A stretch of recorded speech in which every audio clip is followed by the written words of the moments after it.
Let's get one thing straight.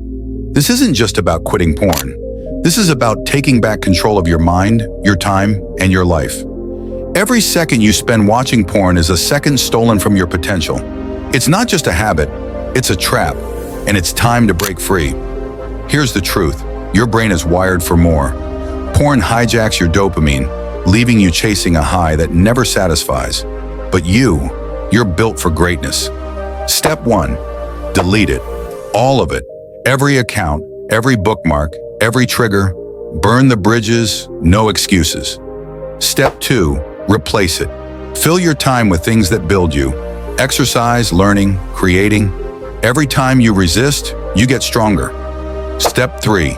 Connect. Porn isolates you. Real relationships, real experiences. That's where life happens.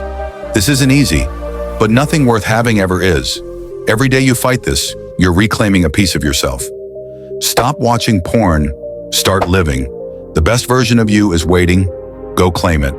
Subscribe our channel Rise Like Everest for daily dose of inspiration and personal growth. Thank you.